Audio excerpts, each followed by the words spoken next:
तर नमस्कार मंडळी, कशा आहात तुम्ही सगळे? अपेक्षा करतो की बरे असताल आणि ह्यापुढेही बरेच राहावा. पुन्हा एकदा तुमचं बैठक रिव्ह्यूवर स्वागत आहे. आज आपण घेऊन आलो आहोत लग्नानंतर होईलच प्रेमचा 14 जुलैचा एपिसोड. चला तर मग सुरू करूया. तर मंडळी, एपिसोडच्या सुरुवातीला रम्या लिफ्टमध्ये अडकलेली असते आणि खूप घाबरलेली असते आणि ती खूप घामेजलेली पण असते. म्हणते इथं पाणी नाही, काही नाही, रेंज नाही आहे, काय होत असेल? आणि तिला असं वाटतं की वर सगळं काव्या आणि पार्थ हे दोघं प्रेमाच्या गप्पा मारत असतील आणि एक दुसऱ्यांना घास भरवत असतील खिचडीचा, असं तसं तिच्या डोक्यात येतं. पण हे सगळं तिचं भ्रम असतं. कारण वर जे काही असं झालेलं दाखवलं त्या सीनमध्ये, हे सगळं तिचं स्वप्न असतं, असं काही नसतं घडत. आणि परत रम्याचा सीन दाखवलाय की ती म्हणते नाही नाही नाही, असं काही नसेल, पटकन मला इथून बाहेर निघालं पाहिजे. कमीत कमी आईनी तर नीट काम केलेलं असेल जे तिला सोपवलंय ते. त्यानंतर वसुहत्याचा सीन दाखवलाय की ती कोणाशी तर फोनवर बोलत असते आणि काहीतरी त्यांचं चालू असतं. तिची मैत्रीण असते वसुहत्याची, आणि वसुहत्याची मैत्रीण तिकडून वसुहत्याला विचारते की काय गं, रम्याचं लग्न कधी करायचं आहे?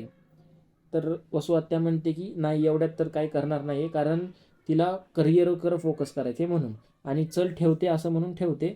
आणि तिला आठवतं की आता खूप उशीर झाला आहे, आपल्याला काव्याच्या रूममध्ये जाऊन ते डॉक्युमेंट शोधले पाहिजेत, जे की डिवोर्सचे असतात, ते जे वसुहत्याला माहिती नाही, तिला शोधायचे असतात. तर ती बाहेर निघते. तर कल्पना कल्पना म्हणजे कोण की त्यांच्या घरातली काम करणारी बाई, तिने अख्ख्या फरशीवर पाणी सांडलेलं असतं फरशी पुसण्यासाठी. तर वसुहत्या डायरेक्ट बाहेर येते आणि पडते, खूप जोरात पडते, ओरडते. आणि कल्पना तिला उचलून बेडवर ठेवते. तेवढ्यात मानिनी खालून येते आणि म्हणते की काय झालं, काय झालं वसुताई? तर कल्पनाला म्हणते पटापट जाऊन लेप आण, माझ्या खोलीतून जा. असं तसं होतं. कल्पनाला थोड्या वेळ येत नाही, म्हणून मानिनी म्हणते थांबा तुम्ही, आता इथून दिवसभर कुठंच हालायचं नाही, मीच जाऊन लेप घेऊन येते. तर जाती ती मानिनी. आणि वसवात त्याच्या डोक्यात येतं मी इथं का पडले, काव्याच्या रूमपाशी पडायला पाहिजे होतं, म्हणजे मी तिथंच बसले असते, आता मी कसं जायचं, माझा पाय तर खूप दुखतोय. असं तसं हे सगळं एक सीन दाखवला आहे. आणि हा सीन इथंच संपतो.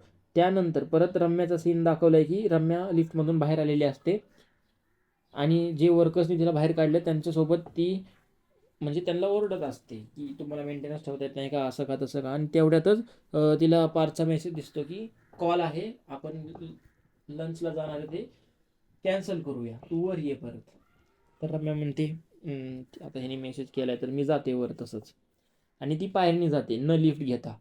त्यानंतर पार्थ आणि काव्याचा सीन दाखवला आहे की काव्या म्हणते हे घ्या, मी तुमच्यासाठी खिचडी आणली आहे, तुम्ही खा आणि सांगा कशी झाली आहे.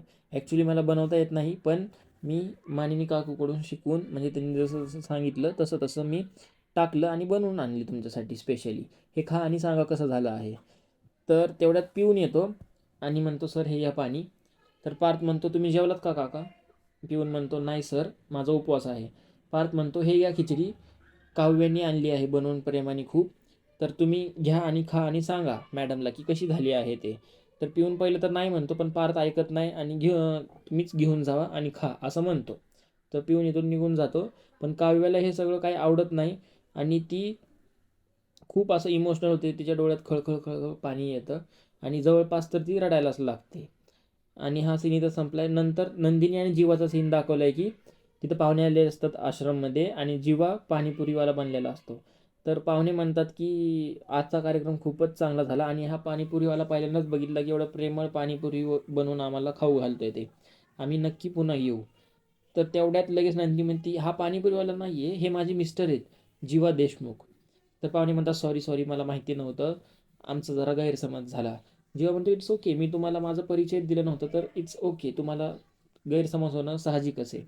नंतर पाहुणे चेक देतात आश्रमासाठी आणि तिथून प्रस्थान करतात त्यांच्या घरासाठी. नंतर मग राहिलेली पाणीपुरी सगळ्या ह्याच्यामध्ये वाटली जाते, खातात त्या आश्रमामध्ये सगळे बाया वगैरे ते. आणि जीवा म्हणतो नंदिनी खास हे तुझ्यासाठी केलेलं आहे, मी हे सगळा घाट त्यासाठी तुझ्यासाठीच घातलेला आहे, कारण मला तुझ्या चेहऱ्यावर आनंद पाहायचा होता. तर नंदिनी म्हणते हे सगळं केलं थँक्यू, सगळ्याबद्दल तुम्ही खूप मेहनत घेतली आणि पाहुण्यांसमोर पण चांगले इम्प्रेशन पडलं. तर जीवा म्हणतो ठीक आहे, आता मी तुझ्यासाठी एक स्पेशल पाणीपुरी बनवतो आणि हात पुढं करतो तिला खाऊ घालण्यासाठी. तर नंदिनी म्हणते नाही, कधी कधी प्रेमापुढे म्हणजे जे आपल्याला गोष्टी आवडतात, प्रेमापुढे म्हणजे जे गोष्टी आपल्याला आवडतात कधी ना कधी तर सोडावं लागतात, आणि आजपासून मी पाणीपुरी सोडली. तर हा सीन इथंच संपतो. त्यानंतर परत पार्थ आणि काव्याचा सीन दाखवला की काव्य रडत रडत चाललेली असते. तर पार्थ म्हणतो थांबा काव्या काय झालं असं तसं रडायला तुम्हाला. तर काव्या म्हणती खरंच तुम्हाला माहिती नाही आहे, मी तुमच्यासाठी इतकं कष्ट करून ती घेऊन आले, प्रेमाने घेऊन आले तुमच्यासाठी, आणि तुम्ही ती असंच पिऊनला दिली, तुमच्या एका एम्प्लॉयला दिली, खाल्लीसुद्धा नाही. हे मी तुमच्यासाठी बनवलं होतं. तरी मला असं वाटतं, म्हणत होती तुझं काम सोडून तू का करते हे सगळं, तरी पण मी फक्त आणि फक्त तुमच्यासाठी केलं हे.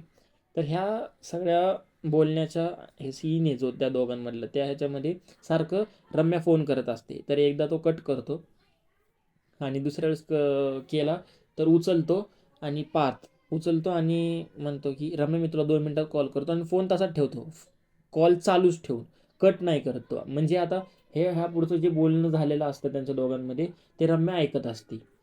तर पार्थ म्हणतो तुम्ही हे केलं माझ्यासाठी ठीक आहे, पण का केलं, कुठल्या नात्याने केलं, कारण तुम्ही ना मला नवरा मानत नाही, मित्र तुम्ही मला बनवत नाही, तर मग हे का केलं.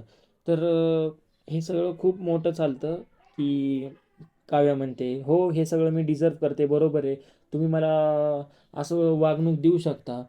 जेव्हा तर पार्थ म्हणतो जेव्हा मी तुम्हाला हे सगळं करायचं तुम्ही मला चांगली वागणूक दिली, जेव्हा मला समजून घ्यायचं तर तुम्ही मला समजून घेतलं नाही, मग आत्ता का करताय हे सगळं, असं तसं. आणि हे आजचा एपिसोड इथंच संपतो.